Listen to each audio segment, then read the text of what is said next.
इत्थै जोध महावत सूर तिन मह राम रहा भरपूर इत्थै सीतो सीता महिमा माहे ताके रूप न कथने जाहे ना ओहे मरै न ठग जाए जिनकै राम सै मन माहे इत्थै भगत वसै कैलो करह आनंद सच्चा मन सोए सच खंड वसै निरंकार कर कर वेखै नगर निहार इत्थै खंड मंडल वर भंड जे को कथा ता अंत ना अंत इत्थै लो लो आकार जिव जिव हुक्म तिवै तिवकार वेखै बिरसै कर विचार नानक कथना करड़ा सार वेखै बिरसै कर विचार नानक कथना करड़ा सार वाहिगुरू जी का खालसा वाहिगुरू जी की फतेह। एक ओंकार सतनाम करता पुरख निर्भय निर्वैर अकाल मूरत आजमनी सैभं गुर प्रसाद जुगो जुग अटल चवर छतर तखत दे मालिक धन धन श्री गुरु ग्रंथ साहिब जी दी पावन पवित्र गोद विच जुड़ बैठी गुरु की साध संगत जीओ गज के फतेह बुलाओ जी। वाहिगुरू जी का खालसा वाहिगुरू जी की फतेह। सत्कारयोग साध संगत जीओ श्री गुरु नानक पातशाह जी की अपार बख्शिश का सदका 36 पौड़ियां की विचार हुई है। अज 7वीं पौड़ी की विचार होगी। गुरु नानक पातशाह कृपा करके इस पौड़ी की विचार आपे ही करवा लैन। सतगुर पातशाह जी फरमाते हैं करम खंड की बाणी जोर। इस तो पहला आप जी ने धर्म खंड ज्ञान खंड अते शर्म खंड ये 3 खंड श्रवण कीते। अज कर्म खंड अते सच खंड, क्योंकि कर्म खंड तो सच खंड अलग नहीं है। बस जिथे कर्म बख्शिश है गुरु दी उत्थे ही सचखंड शुरू हो जाता है। इसलिए इको पौड़ी दे विच मेरे पातशाह ने कर्म का अर्थ है बख्शिश। बख्शिश खंड ते सचखंड नूं एक थां ते मेरे पातशाह जी ने रखा है। तो इसलिए आओ आपां अज कर्म खंड अते सचखंड बारे विचार करिए। पातशाह फरमाते हैं कर्म खंड की बाणी जोर। जो बख्शिश खंड की बाणी है वो बड़ी ही जोर वाली है। उस का जोर कितना है बख्शिश का की कोई अंदाजा लगा सकता है? भाव की नहीं अंदाजा नहीं लगाया जा सकता। ये बख्शीश खसम ते पावा 8 पहर कर जोड़ दिया। जो असी नाम जपते हैं ना ये वाहिगुरू की बख्शिश है। ते जिहड़े भगत जन उसनूं 8 पैर आराधे ने वो भी ये कहते हैं कि पातशाह ये तुहाडी कृपा है, ये तुहाडी बख्शिश है। कुछ लोग ये जिमें कि को कह तो सब बाहर बाहर, को कह तो सब महियो, बरन ना दीसे चिन्ह ना लखाइए। ना तो उसका कोई वर्ण रूप रंग दिसदा ते ना ही कोई उसनों ये कह सकता है कि वो बार ही बार जंगलों के विच है। इसलिए कुछ लोग भटक गए अते वो जंगलों के विच चले गए। महाराज ने क्या है, भगत फरीद ने फरीदा, जंगल जंगल क्या भले, वन कंडा मोड़े, वसी राबे आलिए, जंगल क्या ढूंढे। काहे रे वन भोजन जाई, सर्व निवासी सदा अलेपा, तो ही संग सुनाई। किवें कोप मद जो बास बसते, मुकर माहे जैसे छाई। जिवें कोप दे नਵੇਂ फुल दे विच सुगंध है, सुगंध फुल तो बाहर नहीं है, ਉਹਦੇ ਵਿੱਚ ही है। इसे तरह वो वाहिगुरु परमात्मा भी ਹਿਰਦੇ ਦੇ ਵਿੱਚ है। ਤੇ ਤੂੰ ਉਸ ਪ੍ਰਭੂ ਨੂੰ ਬਾਹਰ ਨਾ ਜਾਣ। ਉਹ ਕਹੇ ਤੋ ਬਾਹਰ ਬਾਹਰ, ਕੋਈ ਕਹਿੰਦਾ ਬਾਹਰ, ਉਹ ਕਹੇ ਤੋ ਸਭ ਮਈਓ, ਕੋਈ ਕਹਿੰਦਾ ਇਹ सब मेरे अंदर ही है। पर वर्ण दिसे चिन्ह न लखिए, सुहागन साथ बुझियो, उसका कोई वर्ण रूप रंग चक्र चिन्ह नहीं दिखाई देता। जिहड़ी सुहागना हुंदियां ने वो शांत स्वरूप विच रहंदियां होइयां उस प्रभु का आनंद माणदियां ने, उसका रस लैंदियां ने। क्योंकि फिर मेरे पातशाह एक कहते ने घाल ना मिलियो, सेव ना मिलियो, मिलियो आए चिंता। भाई वो घाल कमाई करन नाल नहीं मिलता, ते सेवा करन नाल नहीं मिलता, सिमरन करन नाल नहीं मिलता, ते मिलियो आए चिंता। इहदा मतलब फिर की है? इहदा मतलब ये ना समझ लेना कि असीं सिमरन नहीं करना, नितनेम नहीं करना। इहदा मतलब ये है कि भाई वो जितना बड़ा वाहिगुरु परमात्मा है और उसका आनंद है, उसका खेड़ा है, तू आखी मैं सेवा ते सिमरन करके ते अपनी कमाई का सदका उसनूं प्राप्त कर लवां, तां इह गल बिल्कुल निर्मूल है। इत्थे गुरु की बख्शिश जरूर लैनी पवेगी, गुरु की रहमत जरूर लैनी पवेगी, नहीं तो एवें वाहिगुरु परमात्मा ने नहीं मिलना। क्योंकि जिसका ग्रह तिर दिया ताला कुंजी गुर सौ पाई। जिस वाहिगुरु परमात्मा ने एक कारनामे शरीर बनाया है ते फिर इहनूं ताला ला दिता, इहदे दरवाजे खातिर बंद, ते कुंजी जिहड़ी है वो गुरु ने दित्ती है। हुण तुसीं कितना भी यतन कर लो, जप तप कर लो, जंगलों में भटक लो, किधरे भी चले जाओ, पर उस वाहिगुरु परमात्मा ने एवें नहीं मिलना जदों तक गुरु पातशाह बख्शिश नहीं करनगे। तो हुण इत्थे एक गल है बई सानू गुरु नानक गुरु गोबिंद सिंह महाराज ने एक मर्यादा दे दी है कि भाई खंडे बाटे की पाहुल ले ले, तू गुरु वाला बन जा, ते फिर तू रोज नितनेम करके अरदास कर बख्शिश वास्ते, रहमत वास्ते कि हे वाहिगुरु मेरे ते बख्शिश कर, मेरे ते रहमत कर। मेरे को इतना बल नहीं है, मेरे को बुद्धि नहीं है, मेरे को ज्ञान नहीं है जो आपकी महिमा का मैं वर्णन कर सका। कोई बोले निर्वा, कोई बोले दूर, जल की माछली चले खजूर। कोई कहता जी नेड़े है, कोई कहता दूर है।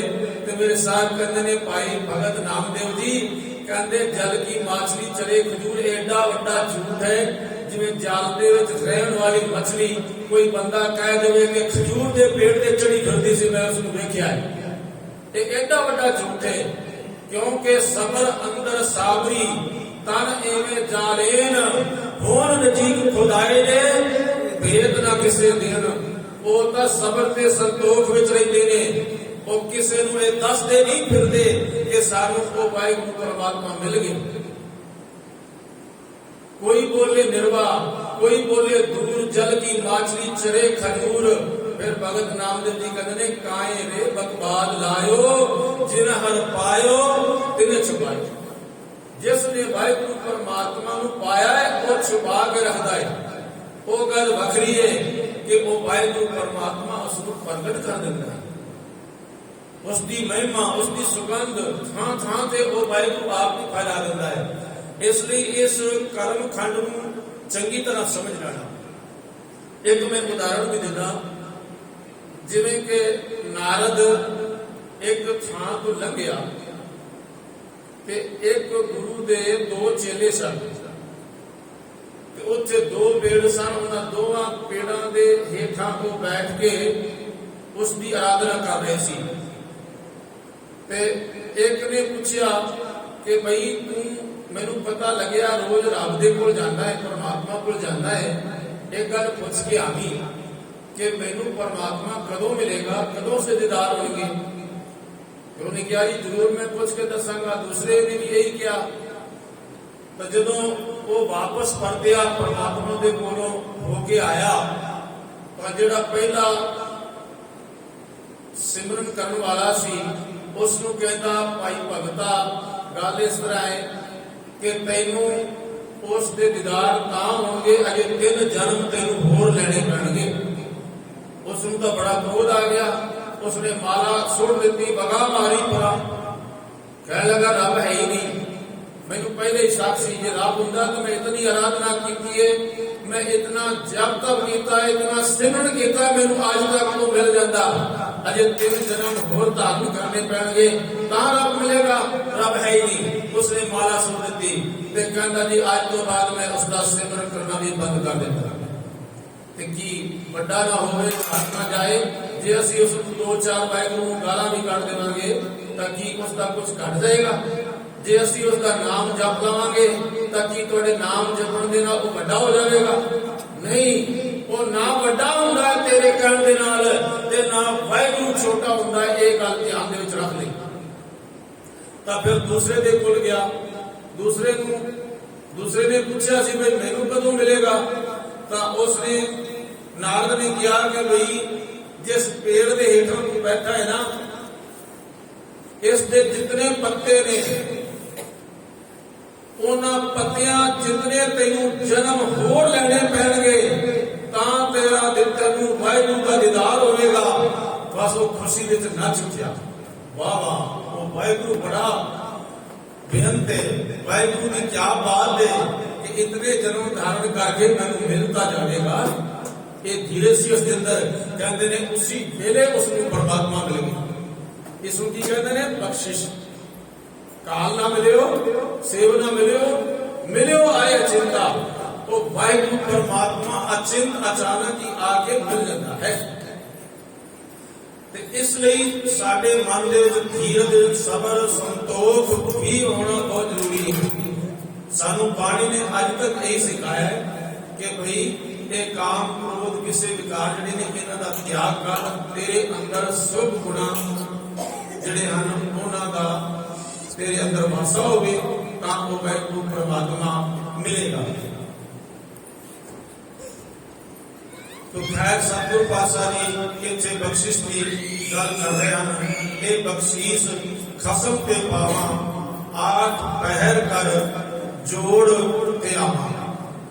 एक बार प्रिंसीपल सतबीर सिंह जी लाहौर दे विच गए अते उत्थे उन्हां नूं पीर बुद्धू शाह दे वंशज दे लोग मिले, उन्हां दे खानदान विचों मिले ते उन्हां ने प्रिंसीपल ने उन्हां पर सवाल किया कि आप होर सारे मुसलमान वीर जो ने ये तां अपने लबां तो रोम कटाउंदे ने ते तुसीं नहीं कटाउंदे। उसने अगों जिहड़ा जवाब दिता वो बड़ा हैरानीजनक है। उसने क्या सानू सिक्खी गुरु गोबिंद सिंह महाराज जी को मिली है पुत वार के ते तुहानू सिक्खी दिती है गुरु गोबिंद सिंह महाराज ने तरस खा चुका और तुसी फिर भी कदर नहीं करते।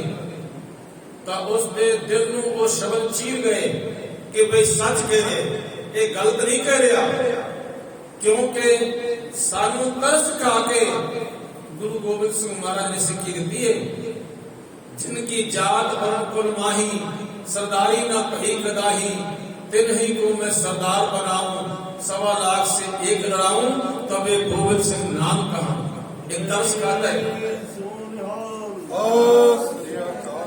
तो सतगुरु पातशाह जी तरस खाते ने तां ये सानू सिक्खी मिली है। भाई साहब भाई तारू सिंह का जीवन आपने पढ़िया होगा। एक बीबी रविंदर कौर पटियाला वाली, उन्होंने कुछ भाई तारू सिंह के जीवन के प्रति निका जिहा एक लेख लिखा है। तो कहते ने क्योंकि जिहड़े बाहर विदेशों के विचों आउंदे ने ते उन्हां दी यात्रा उदों तक पूरी नहीं होंदी जदों तक वो दरबार साहब दे दर्शन ना करन। वो किधर भी घूम फिर लैन पर अखीर उन्होंने दरबार साहब आना पैंदा। बड़ी खिच पैंदी है उन्हां दे अंदर हिरदे दे विच कि भाई असीं दरबार साहब दे दर्शन करते हैं। दरबार साहब दे दर्शन करन आए ते फिर उन्होंने दरबार साहब वालों नियत किया होया गाइड भी मिलता है जिहड़ा कि कई भाषावां दा ज्ञाता होंदा ते उन्होंने अजायब घर दे विच ले। अजायब घर दे विच जदों गए उत्थे की देखिया कि गुरु नानक पातशाह जी की तस्वीरां लगियां ने जो हर बार किधरे वो यात्रावां कर रहे ने, उदासियां ते निकले ने, किधरे वो सज्जन के ठग नूं उतार रहे ने, किधरे कौडे देह नूं उतार रहे ने, किधरे नूर सा जादू करनी उतार रहे ने। और उन्होंने अनेका रूप गुरु नानक पातशाह जी देखे। फिर इस तरह गुरु अंगद देव पातशाह जी ने किवें सेवा की, गुरु अमरदास जी ने सेवा की। फिर उन्होंने गुरु अर्जन देव पातशाह जी ने रूप भी वेखे, देगां विच उबलदियां होइयां, तत्तियां तवियां ते बैठे होइयां। उस तो बाद इस तरह चलदियां होइयां उन्होंने गुरु गोबिंद सिंह महाराज का सारा चित्रां दे विच चित्रण कीता होया इतिहास देखिया।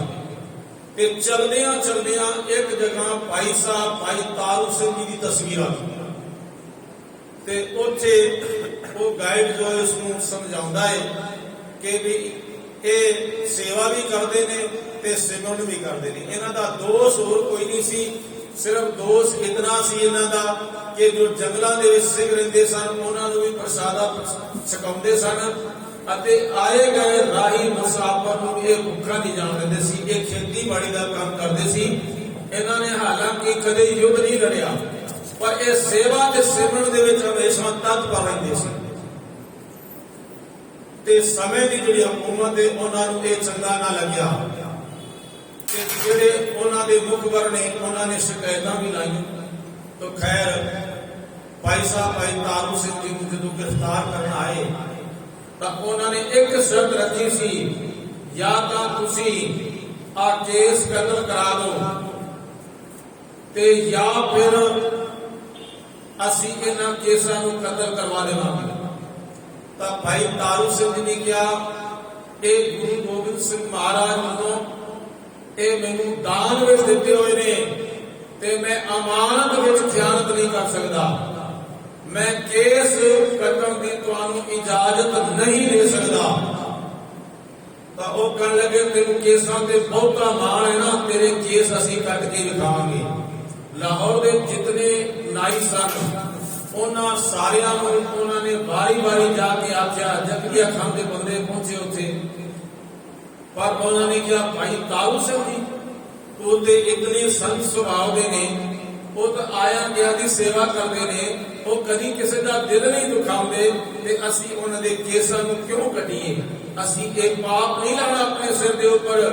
वो कह लगे जे तुहानूं असी सजा दे दी इस दे बदले, वो कहते सानूं बेशक सजा दे दो पर असी भाई तारू सिंह जी दे सत्कारित केसां नूं हाथ भी नहीं लावांगे। तो वापस आ गया, कह लगे हुण भाई तेरी मर्जी है, या तो केस कतल करवा ले ते या फिर वड्डी तो वड्डी सजा तेनू मिलेगी। वो सजा की तेरा एक खोपड़ उतार दिता जाएगा।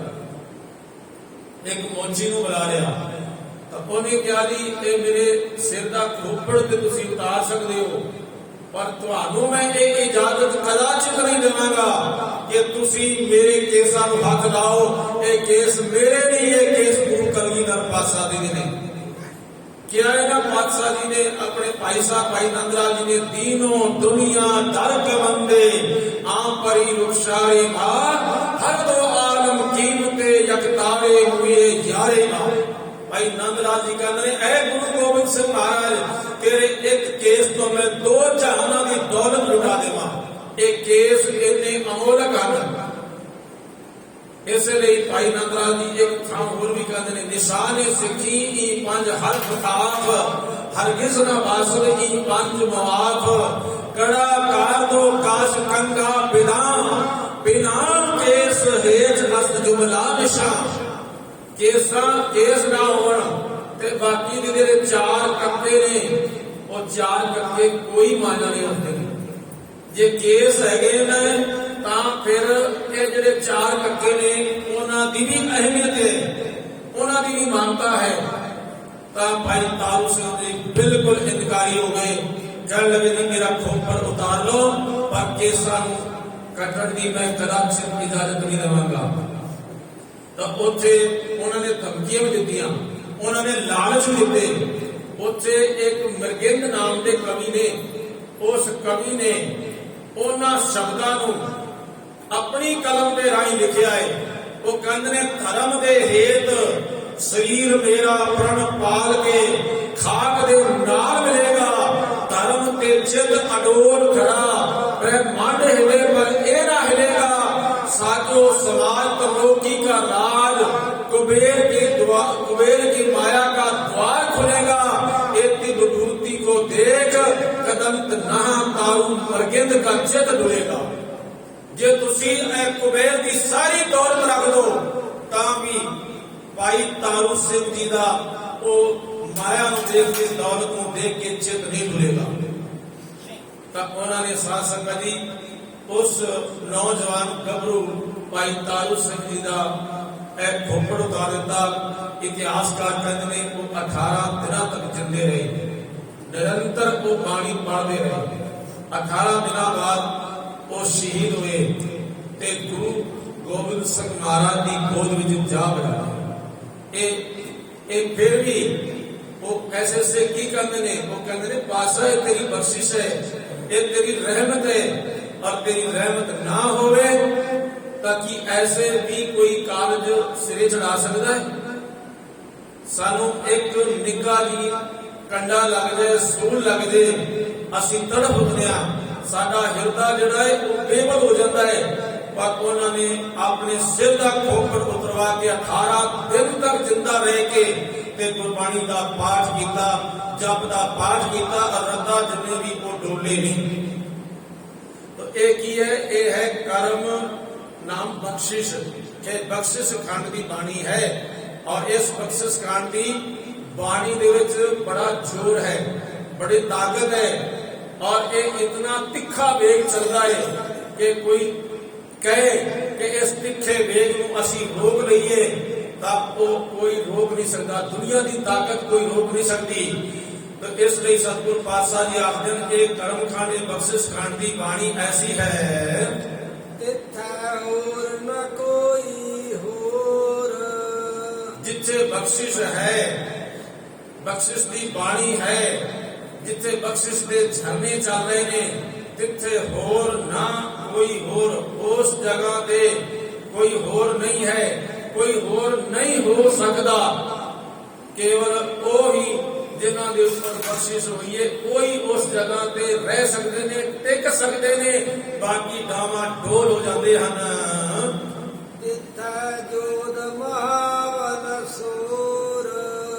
तिथे उस जगह पे वो जोधे महाबली सूरबीर रहते हैं क्योंकि उत्थे हर कोई नहीं जा सकता। जिन्हां ने विषयां विकारां के उपर जित प्राप्त की है। असल दे विच वड्डे सूरबीर महाबली कोई हन। ये नहीं कि जो मैदाने जंग दे विच अपनी बहादुरी के करतब दिखा दे उसनूं इत्थे बहादुर नहीं कहा।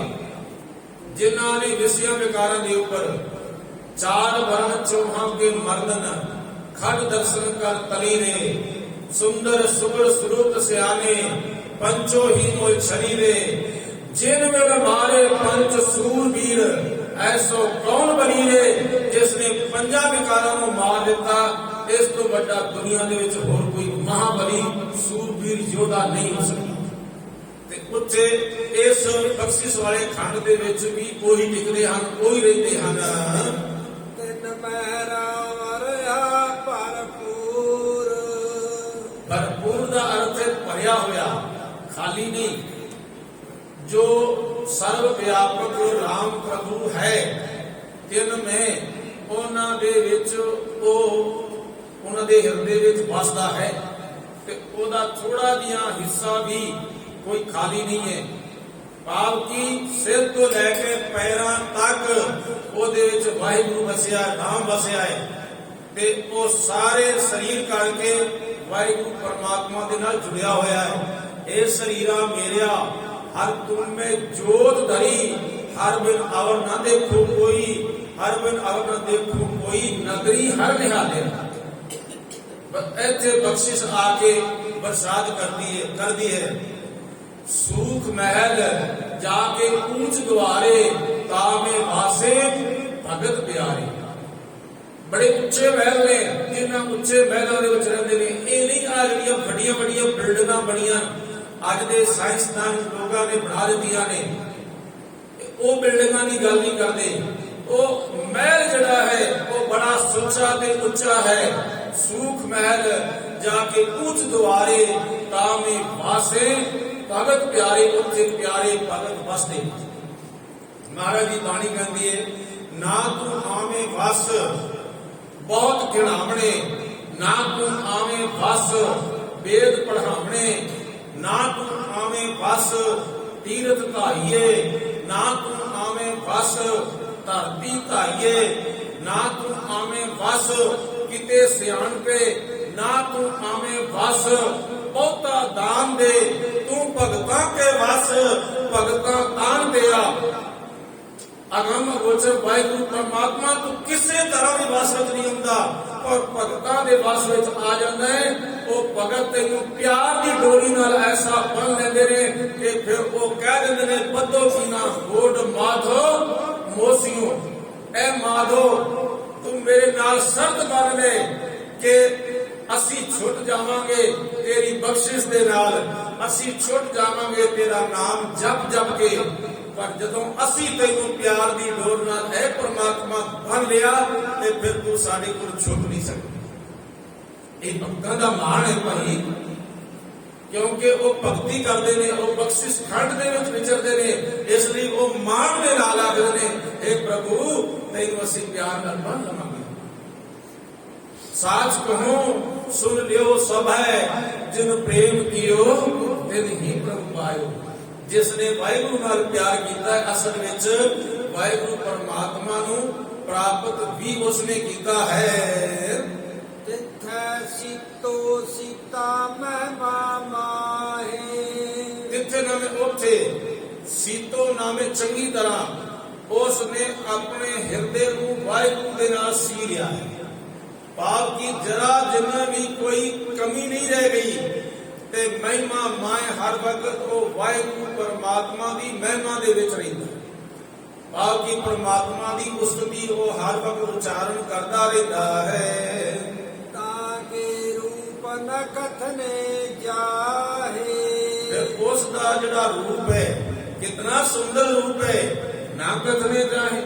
ਉਹ ਕਥਨ ਨਹੀਂ ਕੀਤੇ ਜਾ ਸਕਦਾ, ਬਿਆਨ ਨਹੀਂ ਕੀਤਾ ਜਾ ਸਕਦਾ, ਕਿਉਂਕਿ ਇੱਕ ਤਾਂ ਬਾਹਰੀ ਤੌਰ ਤੇ ਕੋਈ ਕਿਸੇ ਦਾ ਰੂਪ ਸੁੰਦਰ ਹੁੰਦਾ ਹੈ, ਪਰ ਅੰਦਰੋਂ ਉਹ ਇਤਨੇ ਸੁੰਦਰ ਬਣ ਜਾਂਦੇ ਨੇ, ਉਸ ਦੀ ਮਹਿਮਾ ਨੂੰ ਕੋਈ ਬਿਆਨ ਨਹੀਂ ਕਰ ਸਕਦਾ।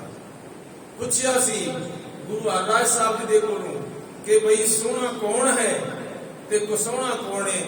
ਉਹਨਾਂ ਨੇ ਇਹੀ ਆਖਿਆ ਸੀ ਕਿ ਸਹੀ ਸੁੰਦਰ ਸੋਹਣੇ ਸਾਧ ਸੰਗਤ ਜਿਹਦੀ ਬਹਿਣੇ, ਜੋ ਸੰਗਤ ਵਿੱਚ ਬੈਠਦੇ ਨੇ ਉਹ ਸੋਹਣੇ ਨੇ। ਭਾਈ ਨੰਦ ਲਾਲ ਜੀ ਕਹਿੰਦੇ ਨੇ, ਸੋਹਬਤੇ ਨੇਕਾਂ ਅਗਰ ਬਾਸਤ ਨਸੀਬ, ਦੌਲਤੇ ਜਾਵੇਦ ਜਾਬੀ ਹਬੀਬ, ਜ਼ਰਾਰਾ ਦੀ ਦਮ ਕੇ ਖੁਰਸੀ ਦੋ ਜਹਾਂ, ਸੂਦ ਸੇ ਫੈਜੇ ਸੋਹਬਤੇ ਸਾਹਿਬ ਦਿਲਾ। ਕਿ ਜੋ ਗੁਰੂ ਨਾਨਕ ਪਾਤਸ਼ਾਹ ਦੀ ਸੰਗਤ ਵਿੱਚ ਆ ਕੇ ਬੈਠ ਜਾਂਦਾ ਹੈ, ਉਸ ਦਾ ਹਿਰਦਾ ਸੋਹਣਾ ਹੋ ਜਾਂਦਾ ਹੈ।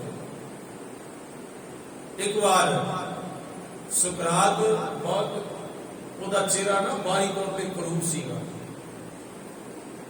ਤੇ ਹਾਲਾਂਕਿ ਉਹਦੀ ਪਤਨੀ ਵੀ ਉਹਦੇ ਨਾਲ ਇੰਨੀ ਨਫ਼ਰਤ ਕਰਦੀ ਸੀ। ਇੱਕ ਵਾਰ ਕੋਈ ਸੱਜਣ ਮਿਲਣ ਆਏ ਤਾਂ ਉਹਨਾਂ ਨੇ ਕਿਹਾ ਸੇਵਾ ਕਰਨ ਵਾਸਤੇ, ਤਾਂ ਉਹਨਾਂ ਨੇ ਉਸਦੀ ਪਤਨੀ ਨੇ ਝੂਠਾ ਪਾਣੀ ਜੋ ਹੈ ਬਰਤਨਾਂ ਵਾਲਾ ਉਹ ਉਸਦੇ ਮੂੰਹ ਤੇ ਵਗਾ ਕੇ ਮਾਰਿਆ ਕਿ ਕੋੜਿਆ ਤੈਨੂੰ ਰੱਬ ਨੇ ਸ਼ਕਲ ਨਹੀਂ ਚੰਗੀ ਦਿੱਤੀ ਤੇ ਅਕਲ ਵੀ ਤੈਨੂੰ ਨਹੀਂ ਦਿੱਤੀ।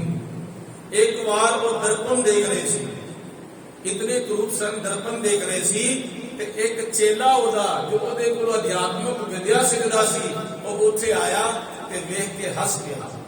ਤਾਂ ਉਹ ਸੁਕਰਾਤ ਨੇ ਪੁੱਛਿਆ ਭਾਈ ਤੂੰ ਹੱਸਿਆ ਕਿਉਂ ਹੈ? ਪਰ ਇੱਕ ਵਾਰੀ ਵੀ ਪੁੱਛਣ ਤੇ ਨਹੀਂ ਬੋਲਿਆ, ਦੂਸਰੀ ਵਾਰੀ ਫੇਰ ਵੀ ਉਹ ਸਵਾਲ ਸੀ ਉਹ ਨਹੀਂ ਬੋਲਿਆ, ਤੀਸਰੀ ਵਾਰ ਵੀ ਨਹੀਂ ਬੋਲਿਆ। ਤਾਂ ਅਖੀਰ ਸੁਕਰਾਤ ਨੇ ਕਿਹਾ ਇਸੇ ਵਾਸਤੇ ਕਿ ਮੇਰਾ ਚਿਹਰਾ ਕਰੂਪ ਹੈ, ਇਸ ਵਾਸਤੇ ਤੂੰ ਹੱਸੇ ਨਾ? ਤਾਂ ਉਸਨੇ ਸਿਰ ਨੀਵਾਂ ਕਰਕੇ ਆਖਿਆ ਹਾਂ ਮੈਂ ਇਸ ਵਾਸਤੇ ਹੱਸਿਆ। ਤਾਂ ਉਸ ਵਕਤ ਉਸਨੇ ਕਿਹਾ ਕਿ ਮੈਨੂੰ ਪਰਮਾਤਮਾ ਨੇ ਬੇਸ਼ੱਕ ਬਾਹਰੋਂ ਸੁੰਦਰ ਰੂਪ ਨਹੀਂ ਦਿੱਤਾ, ਪਰ ਮੇਰਾ ਅੰਦਰ ਦਾ ਜੋ ਹਿਰਦਾ ਹੈ ਨਾ ਉਸ ਵਾਹਿਗੁਰੂ ਨੇ ਬਹੁਤ ਸੋਹਣਾ ਬਣਾਇਆ, ਮੈਂ ਉਸਦਾ ਲੱਖ ਲੱਖ ਸ਼ੁਕਰਾਨਾ ਕਰਦਾ। ਤਾਂ ਉੱਥੋਂ ਦੇ ਜਿਹੜੇ ਰੂਪ ਨੇ, ਜਿਹੜੇ ਭਗਤ ਵਾਹਿਗੁਰੂ ਪਰਮਾਤਮਾ ਦੇ ਰੂਪ ਦੇ ਵਿੱਚ ਉਸ ਪਰਮਾਤਮਾ ਦੇ ਸਿਮਰਨ ਵਿੱਚ ਰਹਿੰਦੇ ਨੇ ਤਾਂ ਕਿ ਰੂਪ ਨਾ ਕਥਨੇ ਜਾਏ, ਉਸਦਾ ਰੂਪ ਜੋ ਹੈ ਕਿਤਨਾ ਸੋਹਣਾ ਹੈ, ਉਸ ਦੇ ਅੰਦਰ ਕਿਤਨੇ ਗੁਣ ਨੇ, ਉਹ ਕਥੇ ਤੇ ਬਿਆਨੇ ਨਹੀਂ ਜਾ ਸਕਦੇ। ਨਾ ਦੋਹੇ ਮਰੈ ਨ ਠਾਕੇ ਜਾਹੇ। ਅੱਛਾ, ਅਸੀਂ ਇਹ ਕਹਿੰਦੇ ਆ ਕਿ ਉਹ ਭਗਤ ਅਸੀਂ ਉਹਨਾਂ ਨੂੰ ਮਾਰ ਦਿੰਦੇ ਹਾਂ। ਦੇਖੋ ਭਗਤਾਂ ਦੇ ਪਿੱਛੇ ਹਮੇਸ਼ਾ ਇਹ ਜਿਹੜੇ ਸੱਤਾਧਾਰੀ ਪਏ ਰਹੇ ਨੇ, ਸੱਤਾਧਾਰੀ ਲੋਕ ਇਹ ਕਹਿੰਦੇ ਨੇ ਅਸੀਂ ਇਹਨਾਂ ਨੂੰ ਮਾਰ ਦੇਵਾਂਗੇ, ਪਰ ਮੇਰੇ ਸਾਹਿਬ ਕਹਿੰਦੇ ਨੇ ਨਾ ਉਹ ਮਰੇ, ਉਹ ਤਾਂ ਮਰ ਹੀ ਨਹੀਂ ਸਕਦੇ ਕਿਉਂਕਿ ਉਹ ਅਵਿਨਾਸ਼ੀ ਵਾਹਿਗੁਰੂ ਪਰਮਾਤਮਾ ਦੇ ਸਿਮਰਨ ਵਿੱਚ ਜੁੜੇ ਨੇ ਤੇ ਇਸ ਲਈ ਉਹ ਨਹੀਂ ਮਰ ਸਕਦੇ, ਉਹ ਅਮਰ ਹੋ ਗਏ। ਤੂੰ ਕਿਤਨਾ ਵੀ ਇਹ ਸਰੀਰ ਨੂੰ ਮਾਰਦਾ ਰਹੇ, ਖਪਦਾ ਰਹੇ, ਪਰ ਜੋ ਉਹਦੇ ਅੰਦਰ ਬੈਠਾ ਹੈ ਨਾ, ਜੋ ਅੰਦਰ ਉਸਦੀ ਸੁਰਤ ਵਾਹਿਗੁਰੂ ਨਾਲ ਜੁੜੀ ਹੈ, ਉਹ ਨਹੀਂ ਕਦੇ ਵੀ ਮਰ ਸਕਦੀ ਤੇ ਨਾ ਠਾਕੇ ਜਾਏ। ਤੇ ਕਈ ਵਾਰੀ ਇਹ ਕਹਿੰਦਾ ਹੈ ਜੀ ਮੈਂ ਠੀਕ ਹੈ, ਦੁਨੀਆ ਦੇ ਲੋਕ ਤਾਂ ਠੱਗੇ ਜਾ ਸਕਦੇ, ਛੜੇ ਜਾ ਸਕਦੇ, ਪਰ ਜਿਹੜੇ ਵਾਹਿਗੁਰੂ ਦੇ ਪਿਆਰੇ ਨੇ ਨਾ ਉਹਨਾਂ ਨੂੰ ਮਾਰਿਆ ਜਾ ਸਕਦਾ ਹੈ ਤੇ ਨਾ ਠੱਗੇ ਜਾ ਸਕਦੇ। ਤਿਨ ਕੋ ਧੋਖਾ ਕਹਾਂ ਵਿਆਪੇ ਜਾ ਕੋ ਓਟ ਤੁਹਾਰੀ। ਇਹ ਵਾਹਿਗੁਰੂ ਜਿਨ੍ਹਾਂ ਨੂੰ ਤੇਰੀ ਓਟ ਹੈ ਨਾ ਉਹ ਕਦੇ ਵੀ ਠੱਗੇ ਨਹੀਂ ਜਾਂਦੇ। ਹੁਣ ਇਹਨਾਂ ਨੇ ਕਿਹਾ ਹੋਣਾ ਨਾ ਆਪਣੇ ਕੀ ਨਾਮ ਜਿਹੜੇ 22 ਲਾਖ ਦੇ ਰਾਜੇ ਸੀ, ਭਾਈ ਅਸੀਂ ਗਊ ਆਟੇ ਦੀ ਗਊ ਬਣਾ ਕੇ ਕਸਮ ਖਾਦੀ ਹੈ, ਠੱਗ ਲਿਆ ਗੁਰੂ ਗੋਬਿੰਦ ਸਿੰਘ ਮਹਾਰਾਜ ਨੂੰ। ਤੇ ਔਰੰਗਜ਼ੇਬ ਨੇ ਵੀ ਕਿਹਾ ਹੋਵੇਗਾ ਕਿ ਗੁਰੂ ਗੋਬਿੰਦ ਸਿੰਘ ਮਹਾਰਾਜ ਨੂੰ ਮੈਂ ਕੁਰਾਨ ਸ਼ਰੀਫ ਦੀ ਕਸਮ ਖਾ ਕੇ ਠੱਗ ਲਿਆ। ਉਸਨੇ ਤਾਂ ਕੁਰਾਨ ਸ਼ਰੀਫ ਦੇ ਉੱਪਰ ਆਪਣੇ ਦਸਤਕ ਕਰਕੇ ਨਾਲ ਲਿਖਿਆ ਸੀ ਮੈਂ ਅੱਲਾ ਦੀ ਕਸਮ ਖਾਂਦਾ ਤੁਸੀਂ ਅਨੰਦਪੁਰ ਦਾ ਕਿਲਾ ਖਾਲੀ ਕਰ ਦਿਓ ਤੇ ਤੁਹਾਨੂੰ ਅਸੀਂ ਕੁਝ ਨਹੀਂ ਕਰਾਂਗੇ। ਤੇ ਉਹਨਾਂ ਨੇ ਫਿਰ ਸਾਰਾ ਕੁਝ ਕੀਤਾ, ਉਸ ਦੇ ਬਾਵਜੂਦ ਵੀ ਤੇ ਪਰ ਕਿਧਰੇ ਮੇਰੇ ਸਾਹਿਬ ਦੇ ਉਸ ਸਿਮਰਨ ਦੇ ਵਿੱਚ ਫਰਕ ਪਿਆ। ਉਹ ਮਹਾਰਾਜ ਕਹਿੰਦੇ ਨੇ ਜ਼ਫਰਨਾਮਾ ਆਰੰਭ ਕਰਦੇ ਹੋਏ ਕਹਿੰਦੇ ਨੇ ਕਮਾਲੇ ਕਰਾਮਾਤ ਕਾਇਮ ਕਰੀਮ ਰਜ਼ਾ ਬਖਸ਼ ਰਾਜ਼ਕ ਰਹੀਮ ਰਹੀਮ ਕਰੀਮ ਰਹੀਮ। ਐ ਵਾਹਿਗੁਰੂ ਕਮਾਲ ਹੈ ਤੇਰਾ, ਤੁਸੀਂ ਇਤਨੇ ਪੂਰਨ ਹੋ, ਤੁਸੀਂ ਇਤਨੇ ਸੁੰਦਰ ਹੋ, ਤੁਹਾਡੇ ਰੂਪ ਨੂੰ ਮੈਂ ਬਿਆਨ ਨਹੀਂ ਕਰ ਸਕਦਾ, ਪਰ ਇੱਕ ਤੇਰੇ ਕੋਲੋਂ ਮੈਂ ਮੰਗਦਾ ਮੇਰੇ ਵਾਹਿਗੁਰੂ ਆਪਣੀ ਰਜ਼ਾ ਦੇ ਵਿੱਚ ਮੈਨੂੰ ਰਾਜੀ ਰੱਖੋ। ਤੇ ਜਿਨ੍ਹਾਂ ਨੇ ਧੋਖਾ ਕੀਤਾ ਸੀ ਜਾਂ ਇਹ ਕਹਿ ਲਓ ਜਿਨ੍ਹਾਂ ਨੇ ਕਸਮਾਂ ਖਾਧੀਆਂ ਸੀ ਤਾਂ ਉਹਨਾਂ ਨੂੰ ਕਿਹਾ ਸੀ ਕਿ ਇਹ ਛਲੀਏ ਤੇ ਕਪਟੀਏ ਸੁਭਾਅ ਵਾਲੋ ਨਾ ਦਾਨਮ ਕਿ ਇਹ ਮਰਦ ਪੈਮਾ ਸਿਖਰ ਕਿ ਦੌਲਤ ਪ੍ਰਸਤਸਤ ਈਮਾ ਫਗਰ। ਕੀ ਤੁਸੀਂ ਆਪਣੇ ਆਪ ਨੂੰ ਮਰਦ ਕਹਿੰਦੇ ਹੋ? ਦਰਅਸਲ ਮਰਦ ਸ਼ਬਦ ਜਿਹੜਾ ਹੈ ਨਾ ਉਹ ਗੁਰੂ ਨਾਨਕ ਪਾਤਸ਼ਾਹ ਨਾਲ ਜੁੜਿਆ ਹੈ, ਗੁਰੂ ਗੋਬਿੰਦ ਸਿੰਘ ਮਹਾਰਾਜ ਨਾਲ ਜੁੜਿਆ ਹੈ। ਇਹ ਤਾਂ ਜਿਹੜੇ ਸ਼ਰਾਬੀ ਲੋਕ ਵੀ ਨੇ ਨਾ ਉਹ 2 ਘੁੱਟ ਸ਼ਰਾਬ ਪੀ ਕੇ ਇਹ ਕਹਿੰਦੇ ਨੇ ਮੈਂ ਮਰਦ ਨਹੀਂ ਜੇ ਤੇਰੇ ਘਰ ਦਾ ਬੇੜਾ ਨਾ ਗਰਕ ਕਰ ਦਿੱਤਾ ਦਾ। ਪਰ ਉਹ ਭਾਈ ਭਲਿਓ ਲੋਕੋ ਇਹ ਮਰਦ ਸ਼ਬਦ ਲੱਗਦਾ ਕਿੱਥੇ ਹੈ, ਜੁੜਦਾ ਕਿੱਥੇ ਹੈ? वह प्रगटियो मर्द अगमड़ा वह आम अकेला वाह वाह गोबिंद सिंह आपे गुरचेला। गुरु नानक पातशाह दे नाल डॉक्टर मोहम्मद इकबाल ने लगाया है। फिर उठी आखिर सदा तौहीद की पंजाब से हिंद को एक मर्दे कामल नेक गाया ख्वाब से। तो ये गुरु साहबान दे नाल जुड़िया शब्द है। मर्द असल में कोई हुंदा है जो अपने बचना का पक्का हुंदा है और जो अपने हिरदे दे विचों इन्हां काम को आदतां नूं मार दिंदा है। ते औरंगजेब नूं लानतां पाईयां मेरे गुरु कलगीधर पातशाह जी ने। उन्होंने आख्या कि ना ईमान परस्ती ना औजाएगी ना साहिब सरासी ना मोहब्बत यकीन। तू कहंदा सी पैगंबर साहब हजरत मोहम्मद साहब गवाह ने, मेरा अल्लाह गवाह है, कुरान शरीफ गवाह है। भावें मैनू पता सी तेरे अंदर दे छल अते कपड़ दा, पर क्योंकि दुनिया ने यह कहना सी कि भाई गुरु गोबिंद सिंह साहिब पिता जे तुहाडे अंदर रब दा प्यार वसिया सी तां उन्होंने गवाही दी सी रब दी, अल्लाह दी, कुरान शरीफ दी और उन्होंने अपने धार्मिक ग्रंथों की, अपने धार्मिक विचारों की। तो एक बार छड़ के तो वेख लेंगे। अज कोई ये गल तो नहीं कह सकता ना कि गुरु गोबिंद सिंह महाराज तुसीं छड़ के तो वेख लेंगे, पर उन्होंने आनंदपुर छड़िया और उन्होंने अपने वालों धोखा किया। पर मेरे गुरु कलगीधर पातशाह का कुछ भी नहीं बिगड़िया। जदों आनंदपुर तो माछी वाले के जंगलों के विच पहुंच गए सन, उदों भाई दया सिंह जी ने कहा सी कि गुरु गोबिंद सिंह साहिब पिता वो अपना आनंदपुर सारा उन्होंने उजाड़ दिता होगा।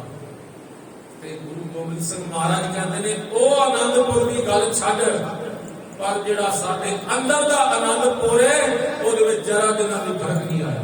उत्थे भी वो कहते ने मित्र प्यारे नूं हाल मुरीदां दा कहना, दुध बिन रोग रजाइयां दा ओढ़ण, नाग निवासां दे रहण। उन्होंने दिल दे विच किधरे भी फर्क नहीं आया और रब नूं किधरे उन्होंने उलामा नहीं दिता। उलाहना मैं कहूं ना दी कियो मन मेष द्वारा कियो, मैं उलामा किसे को नहीं दिता।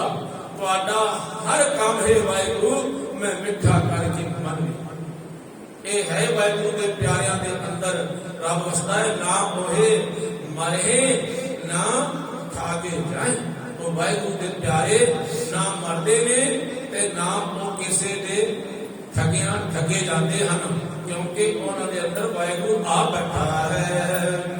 जिनका राम बसे मन माहे, जिन्हां दे मन दे विच राम कहिए सर्व व्यापक अकाल पुरख वसिया है, उन्होंने मन दे विच बैठा है, वो कदे भी मरदे नहीं, ठगे ते छले नहीं जाते।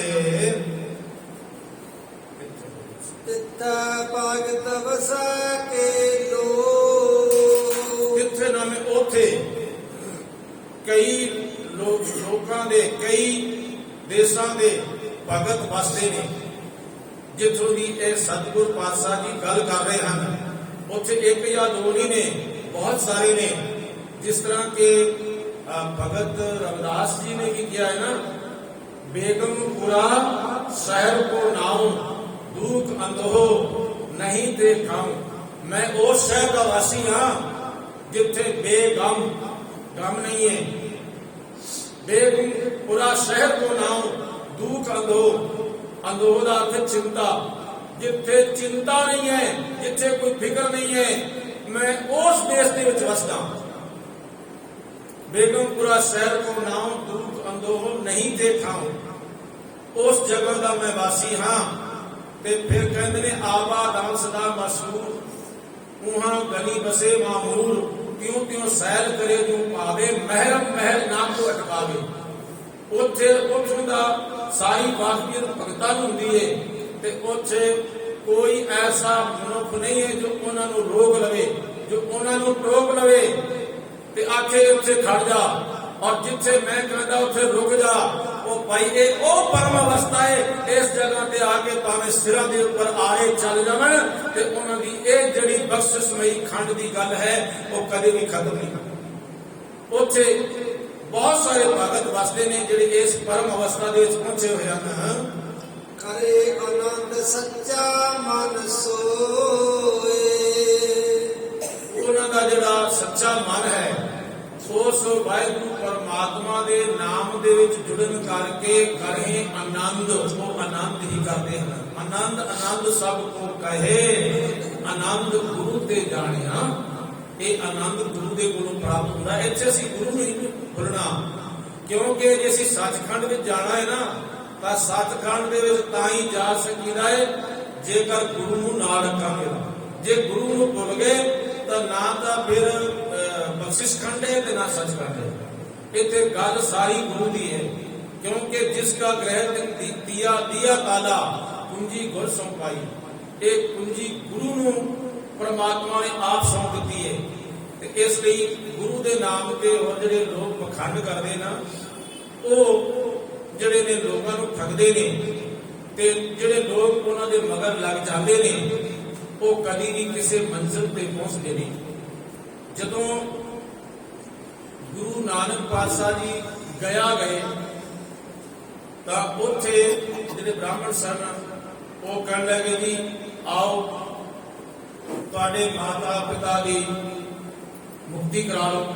ਤੁਸੀਂ ਕਿੱਥੋਂ ਆਏ ਹੋ? ਉਹਨਾਂ ਨੇ ਕਿਹਾ ਜੀ ਪੰਜਾਬ ਵਿੱਚੋਂ ਆਏ ਤਾਂ ਆਪਣੇ ਮਾਂ-ਬਾਪ ਦੀ ਮੁਕਤੀ ਕਰਾਓ। ਤਾਂ ਉਹ ਕਹਿੰਦੇ ਸਾਡੇ ਮਾਂ-ਬਾਪ ਜਿੰਦਾ ਹੈਗੇ ਨੇ, ਮੌਜੂਦ ਹੈਗੇ ਨੇ। ਤੇ ਕਹਿਣ ਲੱਗੇ ਫਿਰ ਦਾਦਾ ਦਾਦੀ ਦੀ ਕਰਾਓ। ਕਰਨੀ ਜ਼ਰੂਰ ਹੈ, ਕਿਉਂਕਿ ਉਹਨਾਂ ਨੂੰ ਮਾਇਆ ਮਿਲਦੀ ਹੈ ਨਾ, ਮਾਇਆ ਲੈਂਦੇ ਨੇ। ਉਹ ਦੱਸਦੇ ਦਾ ਬਾਅਦ ਵਿੱਚ ਨੇ ਕਹਿੰਦੇ ਹੁਣ ਇਤਨੀ ਮਾਇਆ ਇੱਥੇ ਰੱਖ। ਤੇ ਮਹਾਰਾਜ ਕਹਿੰਦੇ ਵੀ ਚਲੋ ਠੀਕ ਹੈ ਤੁਹਾਡੀ ਗੱਲ ਮੰਨ ਲੈਂਦੇ ਆ, ਪਰ ਇਹ ਦੱਸੋ ਵੀ ਮੁਕਤੀ ਹੁੰਦੀ ਕਿੱਦਾਂ? ਉਹ ਕਹਿੰਦੇ ਜੀ ਮੁਕਤੀ ਇਸ ਤਰ੍ਹਾਂ ਹੁੰਦੀ ਹੈ, ਅਸੀਂ ਦੀਵੇ ਬਾਲਾਂਗੇ ਉਹਨਾਂ ਦੇ ਨਾਮ ਤੇ ਫਿਰ ਉਹਨਾਂ ਦੀਵਿਆਂ ਨੂੰ ਕਰਾ ਦੇਵਾਂਗੇ। ਤੇ ਸਤਿਗੁਰ ਪਾਤਸ਼ਾਹ ਕਹਿੰਦੇ ਇਹ ਤਾਂ ਝੂਠ ਹੈ, ਕਿਉਂਕਿ ਉਹ ਜਿਹੜੇ ਦੀਵੇ ਤੁਸੀਂ ਹੁਣੇ ਮੇਰੇ ਸਾਹਮਣੇ ਬਾਲੋਗੇ ਤੇ ਉਹ ਦੀਵੇ ਨੇ ਤਾਂ ਥੋੜੀ ਦੇਰ ਬਾਅਦ ਬੁੱਝ ਜਾਣ। ਤੇ ਮੈਂ ਦੀਵਾ ਐਸਾ ਜਲਾਇਆ ਸੰਸਾਰ ਦੇ ਵਿੱਚ, ਯਾਦ ਰੱਖਣਾ ਉਹ ਗਿਆਨ ਦਾ ਦੀਵਾ ਹੈ। ਤੇ ਭਾਵੇਂ ਕਿਤਨੇ ਝੱਖੜ ਆਵਣ, ਭਾਵੇਂ ਕਿਤਨੇ ਤੂਫਾਨ ਆਵਣ, ਉਹ ਜਿਹੜਾ ਗਿਆਨ ਦਾ ਦੀਵਾ ਨਾ ਕਦੀ ਬੁਝਦਾ ਨਹੀਂ। ਭਾਵੇਂ ਕੋਈ ਕਿਤਨਾ ਵੀ ਉਹਨੂੰ ਬੁਝਾਉਣ ਦਾ ਜ਼ੋਰ ਲਾ ਲਵੇ। ਤੇ ਉਹ ਕੇਵਲ ਇੱਕ ਦਾਦੇ ਦਾਦੀ ਵਾਸਤੇ ਨਹੀਂ ਹੈ, ਉਹ ਗਿਆਨ ਦਾ ਦੀਵਾ ਅਸੀਂ ਪੂਰੇ ਸੰਸਾਰ ਦੇ ਵਿੱਚ ਬਾਲਿਆ।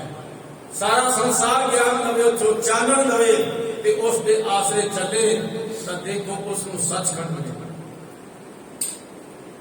ਦੀਵਾ ਮੇਰਾ ਏਵ ਨਾਮ, ਦੁੱਖ ਵਿੱਚ ਪਾਇਆ ਤੇਲ, ਉਨ ਚਾਨਣ ਉਹ ਸੋਖਿਆ, ਚੂਕਾ ਜਮ ਸਿੰਘ ਮੇਲ। ਉਹਦਾ ਉਹ ਫਿਰ ਜਮਾਂ ਦੇ ਨਾਲ ਟਕਰਾ ਨਹੀਂ ਹੁੰਦਾ। ਉਹਦਾ ਕੀ ਕਿੱਥੇ ਜਾਂਦਾ ਹੈ? ਜਿਹੜਾ ਗੁਰੂ ਨਾਨਕ ਪਾਤਸ਼ਾਹ ਦੇ ਗਿਆਨ ਰੂਪ ਦੀਵੇ ਦੇ ਪਿੱਛੇ ਚੱਲਦਾ ਹੈ, ਉਹ ਇੱਕ ਦਿਨ ਸੱਚਖੰਡ ਦੇ ਵਿੱਚ ਲੱਗੇ। ਅੱਜ ਸਤਿਗੁਰ ਪਾਤਸ਼ਾਹ ਜੀ ਸੱਚਖੰਡ ਦੀ ਗੱਲ ਕਰ ਰਹੇ ਨੇ। ਸਵਾਮੀ ਵਿਵੇਕਾਨੰਦ ਜੀ ਹੋਏ ਨੇ। ਉਹਨਾਂ ਸਵਾਮੀ ਵਿਵੇਕਾਨੰਦ ਜੀ ਨੂੰ ਪੁੱਛਿਆ ਕਿਸੇ ਨੇ, ਤੁਸੀਂ ਗੁਰੂ ਨਾਨਕ ਪਾਤਸ਼ਾਹ ਜੀ ਬਾਰੇ ਕੁਝ ਕਹਿ ਸਕਦੇ ਹੋ? ਕਹਿਣ ਲੱਗਾ ਜੀ ਉਹਨਾਂ ਵਾਸਤੇ ਕਹਿਣ ਵਾਸਤੇ ਇੰਨਾ ਕੁਝ ਹੈ ਕਿ ਕਈ ਜਨਮ ਵੀ ਲੱਗ ਜਾਣ ਤਾਂ ਗੁਰੂ ਨਾਨਕ ਪਾਤਸ਼ਾਹ ਜੀ ਬਾਰੇ ਕਿਹਾ ਨਹੀਂ ਜਾ ਸਕਦਾ ਕੁਝ ਨਹੀਂ। ਕਹਿੰਦੇ ਵੀ ਕੁਝ ਤਾਂ ਕਹੋ। ਠੀਕ ਹੈ, ਮੰਨਿਆ ਗੁਰੂ ਨਾਨਕ ਪਾਤਸ਼ਾਹ ਅਗਮ ਅਗਾਧ ਨੇ, ਪਰ ਕੁਝ ਤਾਂ ਕਹੋ ਭਈ ਉਹ ਕੀ ਨੇ ਗੁਰੂ ਨਾਨਕ? ਥੋੜੇ ਜਿਹੇ ਸ਼ਬਦਾਂ ਵਿੱਚ ਸਮਝਾ ਦਿਓ। ਤਾਂ ਉਹ ਕਹਿਣ ਲੱਗੇ ਬਈ ਉਹ ਰੱਬ ਅਕਾਲ ਪੁਰਖ ਵਾਹਿਗੁਰੂ ਪਰਮਾਤਮਾ ਇੱਕ ਦਿਨ ਨੀਂਦ ਲਾ ਕੇ ਦੇਖ ਰਿਹਾ ਸੀ ਤੇ ਆ ਜਿਹੜੇ ਧਰਤੀ ਦੇ ਲੋਕ ਨੇ ਇਹਨਾਂ ਦੇ ਉੱਪਰ ਬੜਾ ਜ਼ੁਲਮ ਹੋ ਰਿਹਾ ਸੀ। ਇੱਕ ਪਾਸੇ ਦਾ ਬਾਦਸ਼ਾਹ ਜਿਹੜੇ ਨੇ ਇਹਨਾਂ ਨੂੰ ਲੁੱਟੀ ਜਾ ਰਹੇ ਸੀ, ਰਾਜੇ ਸੀ ਮੁਕੱਦਮ ਕੁੱਤੇ ਇਹ ਬਣੇ ਖੜੇ ਸਨ। ਇੱਕ ਪਾਸੇ ਸਮਾਜ ਦੇ ਜਿਹੜੇ ਵੱਡੇ ਲੋਕ ਸਨ ਉਹ ਲੁੱਟਦੇ ਸਨ, ਇੱਕ ਪਾਸੇ ਜਿਹੜੇ ਇਹ ਧਰਮ ਦੇ ਨਾਮ ਤੇ ਪੂਜਾ ਕਰਦੇ ਸਨ ਇਹ ਵੀ ਲੁੱਟਦੇ ਸਨ। ਇਹ ਸਾਰੇ ਲੁੱਟਦੇ ਪਏ ਸਨ ਪ੍ਰਜਾ ਨੂੰ। ਪ੍ਰਜਾ ਬੜੀ ਦੁਖੀ ਸੀ, ਪ੍ਰਜਾ ਰੋ ਰਹੀ ਸੀ, ਪ੍ਰਜਾ ਕੁਲਾ ਰਹੀ ਸੀ, ਤਰਲੇ ਤੇ ਮਿੰਨਤਾਂ ਕਰ ਰਹੀ ਸੀ ਕੋਈ ਬਚਾਉਣ ਵਾਸਤੇ ਆਵੇ। ਤਾਂ ਕਹਿੰਦੇ ਉਦੋਂ ਪਰਮਾਤਮਾ ਦੀ ਅੱਖ ਦੇ ਵਿੱਚੋਂ ਇੱਕ ਤਰਸਮਈ ਦਇਆਮਈ ਆਂਸੂ ਗਿਰਿਆ। ਉਹ ਆਂਸੂ ਸੀ ਗੁਰੂ ਨਾਨਕ ਪਾਤਸ਼ਾਹ। ਤੇ ਉਹ ਜਿੱਥੇ ਵੀ ਗਏ ਉਹਨਾਂ ਨੇ ਦਇਆ ਕੀਤੀ, ਉਹਨਾਂ ਨੇ ਤਰਸ ਖਾਧਾ ਸਾਰੇ ਜੀਵਾਂ ਦੇ ਉੱਪਰ।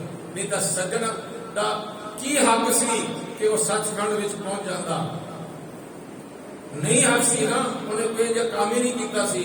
ਪਰ ਗੁਰੂ ਨਾਨਕ ਪਾਤਸ਼ਾਹ ਦੇ ਮੂੰਹ ਤੇ ਕੋਈ ਵੀ ਗਏ क्योंकि जिहड़ा पहाड़ है ना, पहाड़ वो कदी किसी को चल के नहीं जाता, और पहाड़ा वर्गे जिहड़े बड़े बड़े पापी ने, गुनाहगार ने, वो कदे भी रब दे प्यारिਆਂ को चल के नहीं जाते। उन्हां दे कोल ये कह लो कि रब चला जाता है, उन्हां दे कोल गुरु चला जाता है, पर वो जिहड़े पापी ने कदी किसी दे कोल नहीं जाते। मैं एक उदाहरण पिछे आप बोल देवा, भाई गुरदास ने लिखा ना, गनका पापन होए गए, पापा दा गलहार परोता, महापुरख अचानक गंगा वाड़े आए खलोता। बरसात हो रही सी, पर वो साधु महात्मा रब नाल जुड़ी हुई कोई रूह सी, ते वो गंगा दे बेसवा दे घर चले गया। उन्होंने एक शब्द किया, बेटा बाहर बरसात हो रही है, मैं थोड़ा जा समय इत्थे व्यतीत कर सकता। तो उसने उसकी अखां में जो त्रिप त्रिप पानी आन लग गया।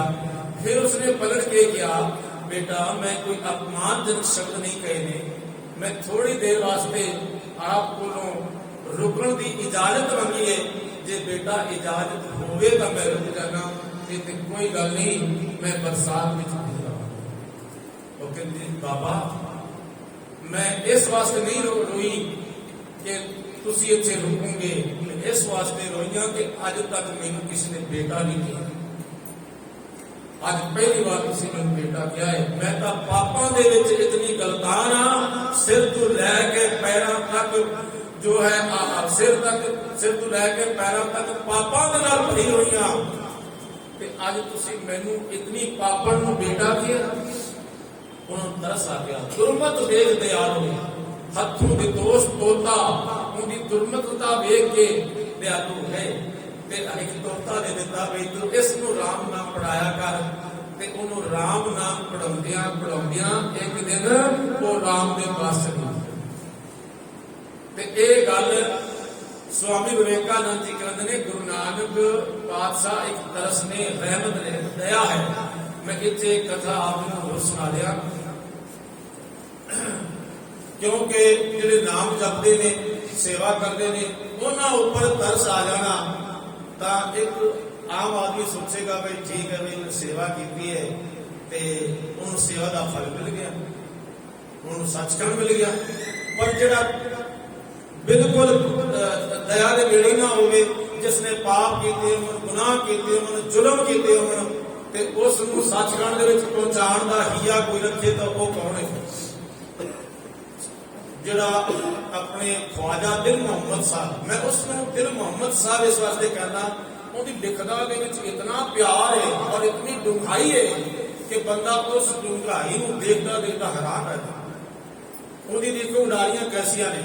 वो कहता है कि एक दिन ना मेरे मन में ख्याल आया कि जिवें कि औरंगजेब ने कहा सी मैं गुरु गोबिंद सिंह तुहानूं मिलना है, ते गुरु गोबिंद सिंह ने आख्या भी मिल लवांगे। ते वो सवाल करता है बड़े बड़े विद्वानां दे सामने कि जे गुरु गोबिंद सिंह महाराज को औरंगजेब मिलता ते फिर गुरु गोबिंद सिंह की करते? वो कहते जी गुरु गोबिंद सिंह महाराज के माता पिता नूं शहीद किया, उन्होंने बड़िया वडेरिया गुरु अर्जन देव नूं शहीद किया, फिर उन्होंने साहबजादियां नूं शहीद किया, फिर उन्होंने खालसे नूं शहीद किया। जो वो सामने आ जाते गुरु गोबिंद सिंह जी, तो गुरु गोबिंद सिंह महाराज तो टुकड़े टुकड़े कर दे। चंगा होया वो नहीं आया गुरु गोबिंद सिंह महाराज के सामने, कहता नहीं ये मेरे जवाब नहीं मिले, ये मेरे उत्तर नहीं मिले। एक दिन वो धन धन श्री गुरु ग्रंथ साहब के चरणों के विच अरदास की उन्हें रात को सौण तो पहला कि सच्चे पातशाह मैं दुनिया फिरिया पर इसका मैनूं उत्तर नहीं मिलिया, कृपा करके इसका उत्तर तुसीं मैनूं समझा दो, क्योंकि मैनूं दुनिया ने जिहड़े उत्तर दिते ने ना उसने मेरे हिरदे नूं सही नहीं लगे, मेरे हिरदे नूं, इसलिए मैं आप भी कोल पूछना चाहता। रात को सुपना आया की देखता है कि गुरु गोबिंद सिंह महाराज जी सिंघासन पर बैठे ने और जिहड़ा औरंगजेब है ना वो आ गया ख्वाजा बिन मुहम्मद साहब के कोल, कहने लगा भाई तेरी बड़ी गुरु गोबिंद सिंह महाराज के नाल बनदी है, क्योंकि तू उन्होंने गीत गाउंदा है, उन्होंने सोहले गाउंदा है, उन्होंने उपमा करता है। मैं तो पापियां, मैं गुरु नाल बड़ा धोखा कीता है, मैं छल कीता है, मैं कपट कीता है गुरु गोबिंद सिंह महाराज के नाल, ਤੇ ਮੈਂ ਹੁਣ ਮਿਲਣਾ ਚਾਹੁੰਦਾ ਹਾਂ ਗੁਰੂ ਗੋਬਿੰਦ ਸਿੰਘ ਨੂੰ। ਕੀ ਤੂੰ ਮਿਲਾ ਸਕਦਾ ਹੈ? ਕੀ ਤੂੰ ਮੈਨੂੰ ਬਖਸ਼ਵਾ ਸਕਦਾ ਹੈ ਗੁਰੂ ਗੋਬਿੰਦ ਸਿੰਘ ਮਹਾਰਾਜ ਦੇ ਕੋਲ ਮੇਰੇ ਇਹ ਸਾਰੇ ਔਗਣ? ਤਾਂ ਕਹਿੰਦਾ ਜੀ ਵੀ ਚਲੋ ਮੈਂ ਗੁਰੂ ਗੋਬਿੰਦ ਸਿੰਘ ਦੇ ਕੋਲ ਤੈਨੂੰ ਲੈ ਚੱਲਦਾ, ਬਖਸ਼ਣ ਨਾ ਬਖਸ਼ਣ ਇਹ ਤਾਂ ਉਹਨਾਂ ਦੀ ਮਰਜ਼ੀ ਹੈ ਨਾ। ਲੈ ਗਿਆ, ਕੀ ਦੇਖਿਆ? ਵੱਡਾ ਇੱਕ ਸਿੰਘਾਸਨ ਲੱਗਿਆ ਹੈ। ਉਸ ਸਿੰਘਾਸਨ ਦੇ ਉੱਪਰ ਗੁਰੂ ਗੋਬਿੰਦ ਸਿੰਘ ਮਹਾਰਾਜ ਜੀ ਬੈਠੇ ਨੇ। ਉਹਨਾਂ ਦੇ ਸੀਸ ਦੇ ਉੱਪਰ ਚੌਰ ਚੜਾਇਆ ਜਾ ਰਿਹਾ ਹੈ। ਤੇ ਮੈਂ ਜਿਵੇਂ ਜਾ ਕੇ ਮੱਥਾ ਟੇਕਿਆ ਤੇ ਔਰੰਗਜ਼ੇਬ ਵੀ ਖੜਾ ਹੋ ਗਿਆ। ਖੜਾ ਹੋ ਕੇ ਕਹਿੰਦਾ ਹੈ ਪਾਤਸ਼ਾਹ ਮੈਂ ਬੜਾ ਗੁਨਾਹ ਕੀਤੇ ਨੇ, ਮੈਂ ਬੜੇ ਪਾਪ ਕੀਤੇ ਨੇ ਤੇ ਮੇਰੇ ਇਹਨਾਂ ਔਗਣਾਂ ਨੂੰ ਕੀ ਤੁਸੀਂ ਬਖਸ਼ ਦਿਓਗੇ? ਇਹ ਕਹਿੰਦੇ ਹੋਇਆ ਭੁੱਖਾ ਮਾਰ ਕੇ ਸਾਰੋ ਸਾਰ ਹੋ ਪਿਆ ਤੇ ਉੱਥੇ ਧਰਤੀ ਦੇ ਉੱਪਰ ਗਿਰ ਗਿਆ। ਤੇ ਗੁਰੂ ਗੋਬਿੰਦ ਸਿੰਘ ਮਹਾਰਾਜ ਜੀ ਆਪਣੇ ਸਿੰਘਾਸਨ ਤੋਂ ਉਤਰੇ ਅਤੇ ਉੱਠ ਕੇ ਉਸ ਨੂੰ ਆਪਣੇ ਸੀਨੇ ਦੇ ਨਾਲ ਲਾ ਲਿਆ। ਸਾਧ ਸੰਗਤ ਜੀ ਉੱਥੇ ख्वाजा दिल मोहम्मद लिखते ने लहू पाप का हड्डियां पाई की, इससे ये तेरी ऐसो मंजर बनी, ये घर की ये दीवारियां दमकती हैं इनसे रियाकारियां, ये अमृत से खुलकर चमक जाएंगी, चिरागों से बेहतर नजर आएंगी। नरूसो तेरी दूर हो जाए सब, रहे ना तुझे मालो सर की तलब, ना साया रहे पखद पर खून का, बन जाए हमदम तू मजलूम का। मेरे आबे हयात में ताकत है ये है, मेरी गुफ्तगू में सदाकत है ये है कि इससे तेरी आंख भी खुल जाएगी, तेरे माथे की स्याही भी धुल जाएगी। गुरु गोबिंद सिंह महाराज ਦੇ ਕੋਲੋਂ ਅੰਮ੍ਰਿਤ ਦੀ ਮੰਗ ਕਰਦਾ ਹੈ ਤੇ ਮੇਰੇ ਪਾਤਸ਼ਾਹ ਨੇ ਆਖਿਆ ਠੀਕ ਹੈ ਤੂੰ ਪਛਤਾ ਕੇ ਰੋ ਕੇ ਅੱਜ ਗੁਰੂ ਨਾਨਕ ਦੇ ਦਰ ਤੇ ਪੁਕਾਰ ਕੀਤੀ ਹੈ ਤੇ ਗੁਰੂ ਨਾਨਕ ਪਾਤਸ਼ਾਹ ਤੇਰੇ ਸਾਰੇ ਗੁਨਾਹ ਨੂੰ ਮਾਫ ਕਰਦਾ ਹੈ ਤੇ ਲੈ ਆਪ ਤੈਨੂੰ ਵੀ ਖੰਡੇ ਦੀ ਪਾਹੁਲ ਛਕਾਉਂਦੇ ਆ ਤੇ ਮੇਰੇ ਆਬੇ ਹਯਾਤ में ताकत है ये, मेरे आबे हयात अमृत, मेरे आबे हयात में ताकत है ये, मेरी गुफ्तगू बोलबानी, मेरी गुफ्तगू में सदाकत यह है कि इससे तेरी आंख भी खुल जाएगी, तेरे माथे की शाही भी खुल जाएगी, तेरे मथा दे जन्मा दे जिहड़े कलंक ने पाप लगे हुए ने वो सारे धुल जाएंगे। ये है गुरु नानक की बख्शिश, ये गुरु नानक की मेहर। किधरे इस गुरु नानक पातशाह की मेहर नूं तोलिया जा सकता है, नापिया जा सकता है, आंकिया जा सकता है? नहीं। गुरु गोबिंद सिंह महाराज का पापियों को भी बख्श देने एडा बड़ा उन्होंने हिरदा है। इसलिए मेरे पातशाह जी इत्थे कहते हैं कि जो रब के प्यारे ने नाम वो ठगे जाते हैं ते नाम मरते हैं, उन्होंने मन में वाहिगुरू परमात्मा का नाम वसदा है ते वो सदा आनंद करते हैं ते जिहड़ा उन्हां दे कोल आ जांदा है उसका हिरदा भी आनंद दे नाल भर दिंदा है। सचखंड वसै निरंकार, बस उस सच्चे खंड दे विच जिथे निरंकार वसदा है, सच ही सच वसदा है। पर यह ना अपने मन च ख्याल बना लेना कि कोई बड़ा महल होगा वो महल सचखंड होगा, इस तरह का कुछ नहीं समझना। वो ये अंदर ही सारा कुछ सचखंड भी अंदर है, नरक खंड भी अंदर ही है। ते इस अंदर इतना सच्चा साफ सुथरा हो जाता है कि उत्थे वाहिगुरू परमात्मा आप आके बस जाता है, आप आके टिक जाता है। इसको कहते हैं सच्चा खंड। फिर इस सचखंड दे हुण कोई टुकड़े करना चाहे, कोई इसको साड़ना चाहे, कोई इसको पत्थर नाल दबाना चाहे तो साध संगत नहीं दबा सकता, पाप की नहीं दबाया जा सकता। तो इस तरह गुरु गोबिंद सिंह महाराज के अनंत से कोई ने जिहड़े सचखंड के वासी होए। साडे कोल ते कुछ भी नहीं, असीं की इतिहास संभाले। 10,000 सिख सन आनंदपुर दे विच ते कितने सिखां दा इतिहास मिलता है? ज्यादा आपां यही कहते हैं भाई उदय सिंह जी ते उत्थे 5 प्यारे और 40 सिंह, कई नाम लैंदे आ। साडे इतिहास दे कोल आई 2-4 नाम हैगे ने, पर वो 10,000 जिहड़े सिंह सचखंड दे वासी सन, किधरे साडे कोल अता पता है, किधरे इतिहास है? नहीं है ना साडे कोल। दरअसल असी इतिहास सिरजिया है पर असी इतिहास संभालिया नहीं। साडी एक बहुत बड़ी कमी है, सानू अपने गुरु नानक के सामने ये मननी पवेगी। जो मैं हुणे गया का नाम लै रहा सी ना, ਉੱਥੇ ਗਿਆ ਦਾ ਜਿਹੜਾ ਗੁਰਦੁਆਰਾ ਹੈ, ਇਤਿਹਾਸਕ ਗੁਰਦੁਆਰਾ, ਉੱਥੇ ਕੋਈ ਸੇਵਾ ਕਰਨ ਵਾਲਾ ਨਹੀਂ ਹੈ। ਇੱਕ ਸਿੰਘ ਨੇ ਜਾ ਕੇ ਉੱਥੇ ਵੀਡੀਓ ਬਣਾਈ ਔਰ ਉੱਥੇ ਕੌਣ ਸੇਵਾ ਕਰਦਾ ਹੈ? ਜੋ ਮੋਨਾ ਹੈ, ਬੀੜੀ ਤਮਾਕੂ ਆਦਿ ਸਭ ਸੇਵਨ ਕਰਦਾ ਹੈ ਤੇ ਉਹ ਉੱਥੇ ਰਹਿੰਦਾ ਹੈ, ਹੋਰ ਕੋਈ ਨਹੀਂ। ਅਸੀਂ ਆਪਣੇ ਗੁਰੂਆਂ ਦੇ ਇਤਿਹਾਸਕ ਗੁਰਦੁਆਰੇ ਵੀ ਨਹੀਂ ਸੰਭਾਲੇ। ਅਸੀਂ ਕਿਸ ਜੋਗੇ ਹਾਂ? ਅਸੀਂ ਕੁਝ ਨਹੀਂ ਕੀਤਾ। ਅਸੀਂ ਗੁਰੂ ਪਾਤਸ਼ਾਹ ਦੇ ਉਪਕਾਰਾਂ ਦਾ ਕਿਵੇਂ ਬਿਆਨ ਕਰੀਏ ਜੋ ਉਹਨਾਂ ਨੇ ਸਾਡੇ ਉੱਪਰ ਆਪ ਕੇ ਇਹ ਉਪਕਾਰ ਕੀਤੇ ਨੇ। ਸੱਚਖੰਡ ਵਸੇ ਨਿਰੰਕਾਰ, ਸੱਚੇ ਖੰਡ ਦੇ ਵਿੱਚ ਉਹ ਨਿਰੰਕਾਰ ਵਾਹਿਗੁਰੂ ਪਰਮਾਤਮਾ ਆਪ ਵਸਦਾ ਹੈ। ਕਰ ਕਰ ਵੇਖੈ ਨਦਰ ਨਿਹਾਲ, ਤੇ ਉਹ ਵਾਹਿਗੁਰੂ ਪਰਮਾਤਮਾ ਜਦੋਂ ਨਦਰ ਕਰਦਾ ਹੈ ਤੇ ਨਿਹਾਲ ਨਾਮੇ ਕਿਰਤਾਰਥ, ਉਹ ਕਿਰਤਾਰਥ ਵੀ ਕਰ ਦਿੰਦਾ ਹੈ ਔਰ ਉਸ ਦਾ ਹਿਰਦਾ ਜੋ ਹੈ ਵਾਹਿਗੁਰੂ ਪਰਮਾਤਮਾ ਦੇ ਆਨੰਦ ਦੇ ਨਾਲ ਭਰ ਦਿੰਦਾ ਹੈ। ਜਿੱਥੈ ਖੰਡ ਮੰਡਲ ਵਰ ਪੰਡ, ਤੇ ਨਾਮੇ ਉੱਥੇ ਖੰਡ ਟੁਕੜਾ ਅਤੇ ਮੰਡਲ ਦੇਸ਼ ਵਰਪੰਡ ਬ੍ਰਹਿਮੰਡ, ਇਹਨਾਂ ਸਾਰੀਆਂ ਜਗ੍ਹਾ ਤੇ ਉਹ ਵਾਹਿਗੁਰੂ ਪਰਮਾਤਮਾ ਦੇ ਰੱਬ ਦੇ ਪਿਆਰੇ ਜਿਹੜੇ ਨੇ ਉਹ ਵਸਦੇ ਹਨ। ਜੇ ਕੋ ਕਥਾ ਤਾ ਅੰਤ ਨਾ ਅੰਤ, ਜੇ ਕੋਈ ਉਹਨਾਂ ਦੀ ਕਥਾ ਵਿਖਿਆਨ ਕਰਨ ਲੱਗੇ ਤਾਂ ਅੰਤ ਨਾ ਅੰਤ, ਉਹਨਾਂ ਦੀਆਂ ਕਥਾ ਦਾ, ਉਹਨਾਂ ਦੀ ਉਪਮਾ ਦਾ ਅੰਤ ਨਹੀਂ ਪਾਇਆ ਜਾ ਸਕਦਾ। ਜਿੱਥੈ ਲੋ ਲੋ ਆਕਾਰ, ਜਿੱਥੇ ਉੱਥੇ ਬਹੁਤ ਸਾਰੇ ਲੋਕ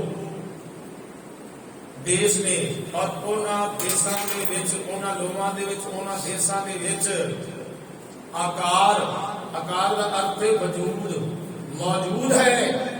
ਸਾਇੰਸਦਾਨਾਂ ਨੇ ਕੀ ਕੀਤਾ? ਅਜੇ ਤੱਕ ਚੰਦਰਮਾ ਤੇ ਗਏ ਨੇ ਤੇ ਕੋਈ ਮੰਗਲ ਗ੍ਰਹਿ ਤੇ ਚਲੇ ਗਏ ਨੇ।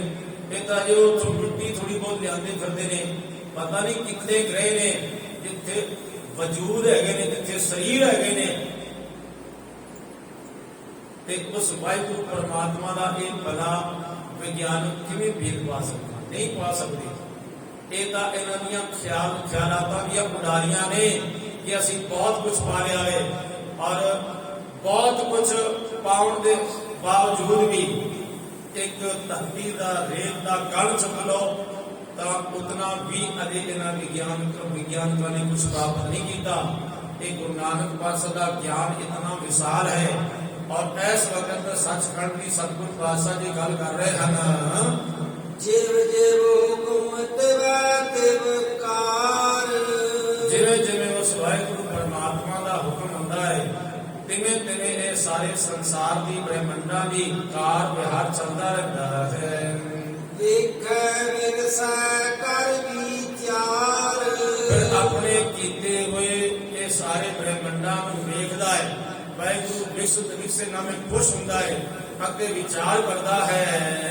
ਨਾਨਕ ਕਥਨਾ ਕਰੜਾ ਸਾਰ, ਫਿਰ ਸਤਿਗੁਰੂ ਨਾਨਕ ਪਾਤਸ਼ਾਹ ਫਰਮਾਉਂਦੇ ਹਨ ਉਸ ਪ੍ਰਭੂ ਦੀ ਮਹਿਮਾ ਨੂੰ ਕਥਨਾ ਇਤਨਾ ਔਖਾ ਹੈ ਜਿਵੇਂ ਆਪਣੇ ਦੰਦਾਂ ਦੇ ਨਾਲ ਕੋਈ ਲੋਹਾ ਚਬਾਉਣਾ ਚਾਹੇ, ਕਰਦਾ ਲੋਹਾ, ਤੇ ਉਹ ਚਬਾਇਆ ਨਹੀਂ ਜਾ ਸਕਦਾ। ਇਸੇ ਤਰ੍ਹਾਂ ਉਸ ਵਾਹਿਗੁਰੂ ਪਰਮਾਤਮਾ ਦੀ ਮਹਿਮਾ ਨੂੰ ਕੋਈ ਕਹਿਣਾ ਚਾਹੇ ਜਾਂ ਜੋ ਸੱਚਖੰਡ ਦੇ ਵਾਸੀ ਹੋ ਚੁੱਕੇ ਨੇ ਉਹਨਾਂ ਦੀ ਮਹਿਮਾ ਬਿਆਨ ਕਰਨਾ ਚਾਹੇ ਤਾਂ ਉਹਨਾਂ ਦੀ ਮਹਿਮਾ ਬਿਆਨ ਨਹੀਂ ਹੋ ਸਕਦੀ। ਬਸ ਫਿਰ ਕੀ ਹੈ? ਰਸ ਲੈਣਾ ਹੈ, ਆਨੰਦ ਲੈਣਾ ਹੈ ਕਿ ਇਹ ਭਗਤ ਜਿਹੜੇ ਨੇ ਸੱਚਖੰਡ ਦੇ ਵਾਸੀ ਨੇ ਉਹਨਾਂ ਦੇ ਗੁਣ ਗਾਇਨ ਕਰਨੇ ਨੇ ਤਾਂ ਕਿ ਸਾਡੇ ਉੱਪਰ ਵੀ ਬਖਸ਼ਿਸ਼ ਹੋ ਜਾਵੇ ਤੇ ਕਾਸ਼ ਸਾਨੂੰ ਵੀ ਸਤਿਗੁਰੂ ਨਾਨਕ ਬਖਸ਼ਿਸ਼ ਦੇ ਨਾਲ ਆਪਣੇ ਸੱਚਖੰਡ ਦੇ ਵਿੱਚ ਲੈ ਜਾਵੇ। साथ संगत इतने को वचन प्रवान करना और चुकनी खिमा बख्शिश करने की वाहिगुरू जी का खालसा।